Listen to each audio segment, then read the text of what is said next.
Coming up on DFE News, it's almost all over for the runaway Dems in Texas. Up to 8 of them could now lose their seats.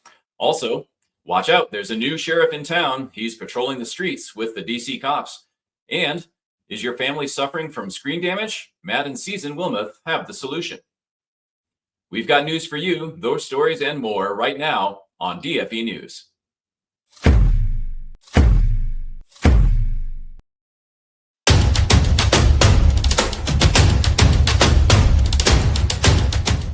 Hello, everyone. Thanks for joining us on DFE News. News done right.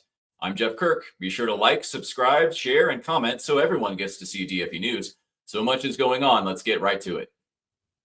The drama seems to finally be coming to an end in Texas as the state house passed its redistricting bill on Wednesday.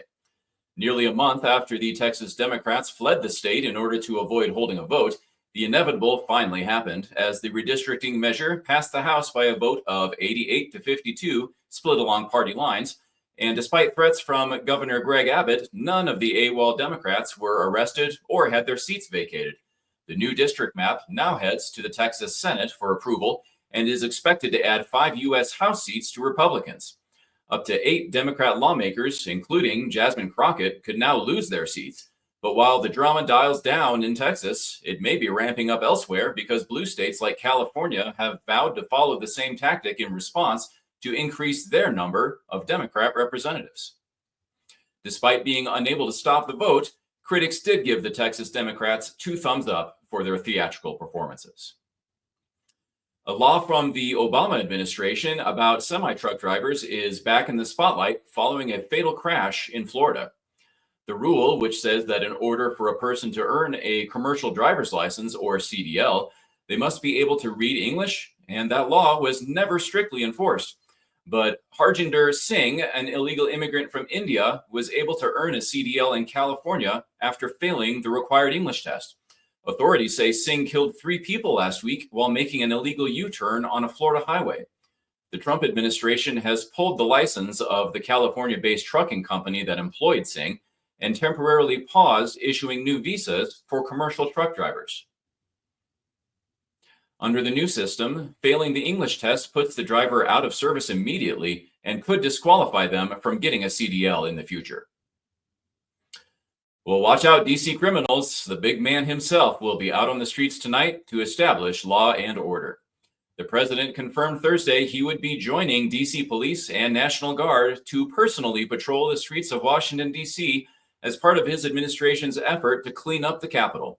We have video of him getting ready.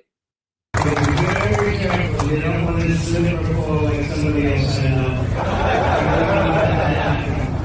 So where are we going, Marco? Over here? Right here, sir. Hello, everybody. It's great to be with you. You guys are doing a fantastic job, and gals doing an amazing job, and we appreciate it. And the numbers are down like we wouldn't believe, but we believe it. The move follows the federal takeover of the DC Metro Police and deployment of National Guard, which has led to an 83% decrease in carjackings, 46% decrease in robberies, and overall violent crime dropping 22%. The philosopher Nietzsche once wrote, "If you stare long enough into the abyss stares back into you." That seems to be true as people around the world have been getting arrested for crimes that they've blamed on content they've consumed on their screens. Joining us now to break this down are Matt and Season Wilmoth, content creators from Tennessee. Thanks for joining us. Matt and Season, we know some of the stories. We've heard stories of people being murdered or committing murder after consuming some violent content, live streamers getting arrested regularly, as well as TikTok challenges gone wrong, sometimes leading to deaths. Content on screens is causing a lot of damage. Matt, you've seen that in your work in the corporate world. Is that right? Yes, sir. Hey, Jeff, thank you for having us. I sure have. And a lot of it, Knoxville, for example, we're known as a capital for producing true crime series. I like to call it murder content, which I don't agree with necessarily. It gives me nightmares. I've had to work on it. And I end up empathizing or sympathizing with the victims. But we do a lot. Knoxville does a lot of true crime. And I think it trains people on how to get away with different crimes, especially murder. Wow, and so people take that content and they think, hey, I can do this, and now I know how to get away with it. Are people actually following through with those kinds of things? I don't know. You've got. I mean, that type of series has been running for a really, really long time. Series like Snapped has been on the air. I don't know how many seasons, but as long as I can remember, it's been on. And there are like cult followings for this type of content. And you go ahead. What were you Oh gonna no, I was gonna say I've known a couple people who like to watch that content and say that it teaches them exactly what to do and what not to do. So they feel like they can get away with it if they really wanted to. Not only do you have the murder, but there's sexual immorality and a lot of other issues that go on that TV makes it okay or makes it seem like it's okay because everybody else is doing it because they don't realize that TV is edited and it's not reality. Mhm. Yeah, and it has such a powerful influence, especially on the youth of today who are never very far from a screen or from any type of streaming service where they have that type of media being pumped to them constantly.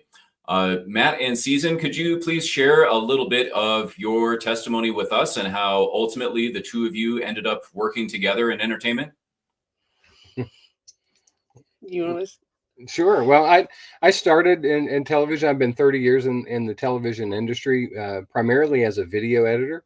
I met Season 14 years ago today. This is our anniversary. Go team!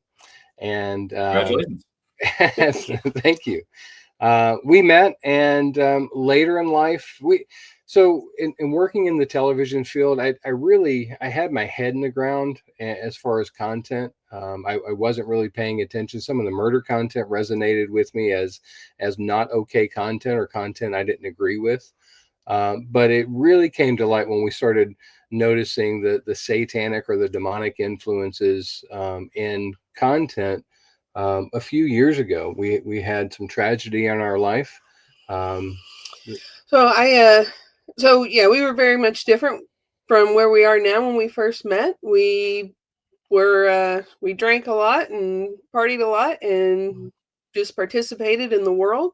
I ended up going through a sexual assault, and through that, I became suicidal. And it took me about 6 months to come clean with what all happened and tell Matt. And it was through the grace of his love and forgiveness that I realized that I had a really good partner. And then he decided that we needed to bring God back into our lives. And so we started reading the Bible, and we started realizing that there really is a battle going on, a spiritual battle.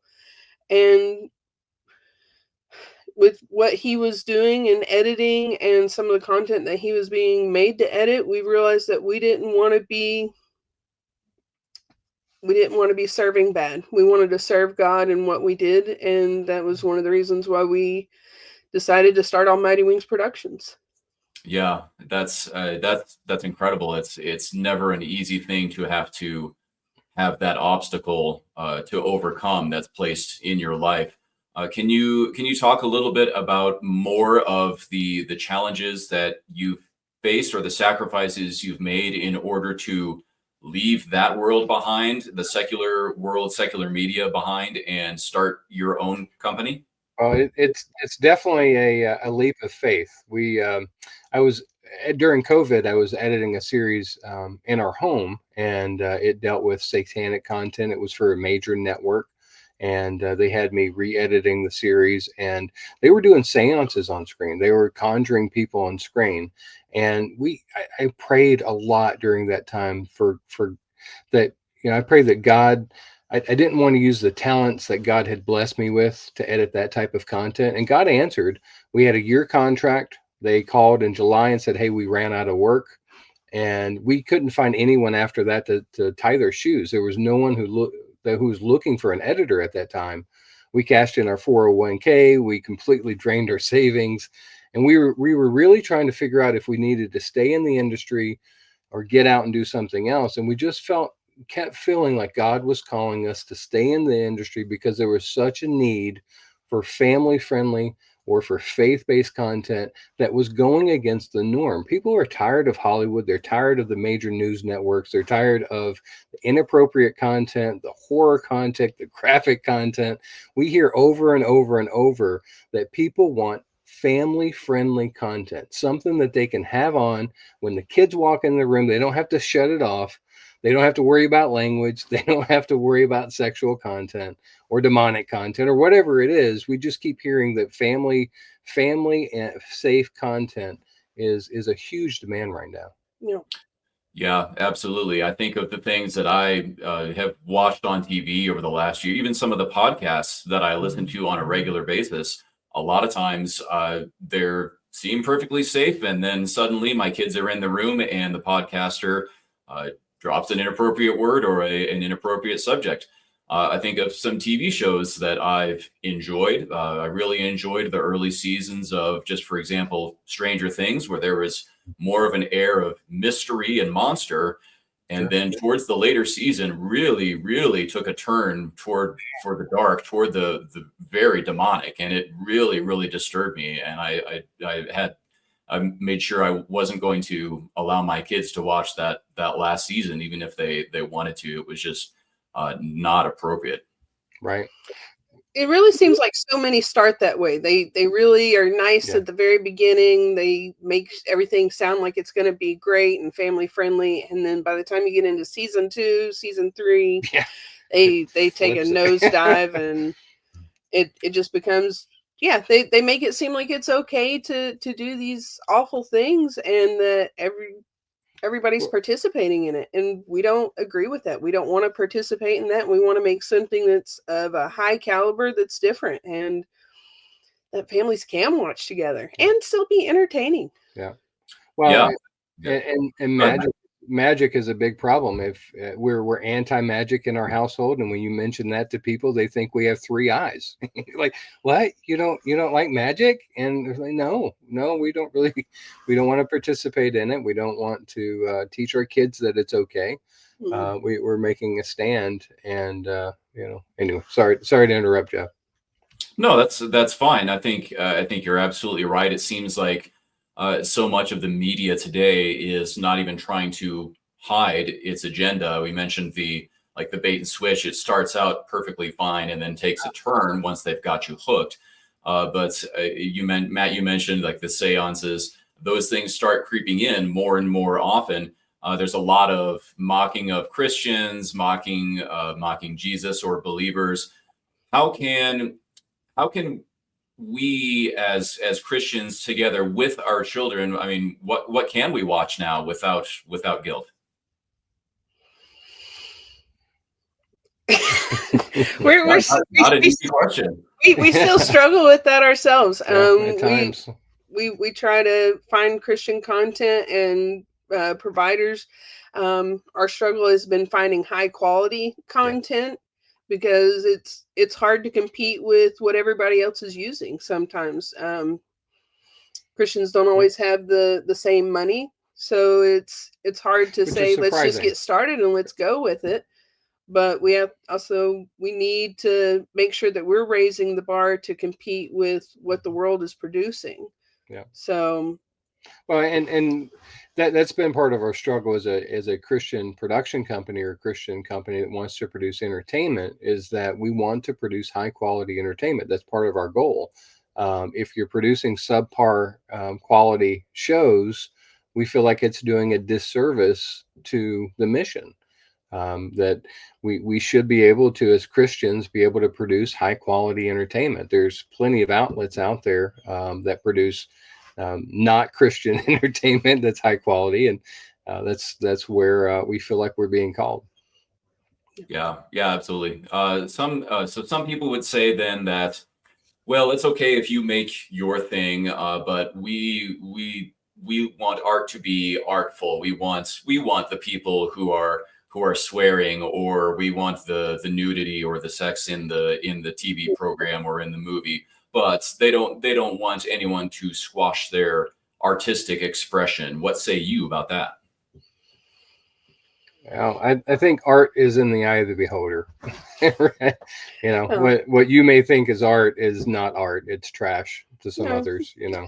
Some of the vulgarities that you start watching or you start listening, and it ingrains in your subconscious. Yeah.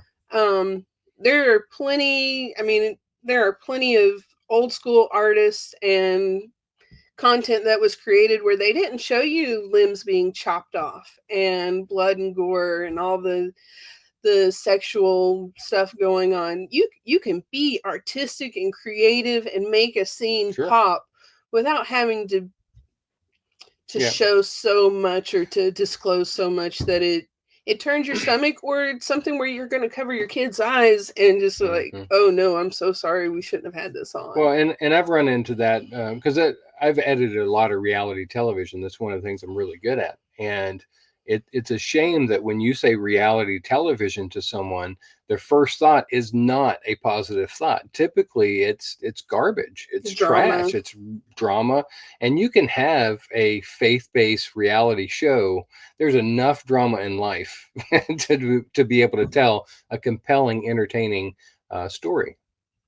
Yeah, absolutely. I mean, just going through any of our daily routines is enough. Well, it's enough drama for me, probably for you as well. So what's next for Matt and Season, and what's next for Almighty Wings? Well, we've got some concepts in the works. We've got a few that we're trying to, you know, funding. Funding is always exciting and, uphill battle. So a lot of prayer that we can find the funding to get some of these series off the ground. Yeah, we have a couple Christian sci-fi series in the works, and an educational video game kind of thing. So it's exciting to be a creative director and writing and producing some of this content. But we really are looking for people that want to support or that are wanting to make some of their own shows of a high caliber, because we're here to help. We do a lot of post-production, so we definitely are always welcome to talk about post-production, as long as it aligns with our values, or it at least doesn't detract from our values. Yeah. Yes. Oh, so we're happy to help. Yeah, that's fantastic. Best of luck to you, to Almighty Wings. It's Matt and Season Wilmoth. We've had your info on the screen, so people know how to reach out to you with any questions that they may have. Thank you so much for joining us on DFE News, and thank you for all your insights. We appreciate you. Thank you, Jeff. Thank you. Some sad news to report today. Dr. James Dobson, founder of Focus on the Family, has passed away. An evangelist, psychologist, and advocate for traditional Christian and family values, Dobson passed away Thursday after a brief illness. He was 89. He founded Focus on the Family in 1977, which grew to be one of the largest faith-based organizations in the world, and was behind countless efforts such as the popular Adventures in Odyssey stories. His daily radio broadcasts were heard on over 4,000 stations across North America and translated into 27 languages in more than 160 countries. Our prayers are with his family and friends, and we thank God for Dobson's faith and powerful courage. Well, that's it for now. Be sure to like, subscribe, follow, comment, and engage with us so that YouTube and all the socials push it out to more viewers. If you'd like to become a DFE News sponsor, you can click on the link in the description or scan the QR code on the screen. Thanks for watching DFE News. News done right. See you next time.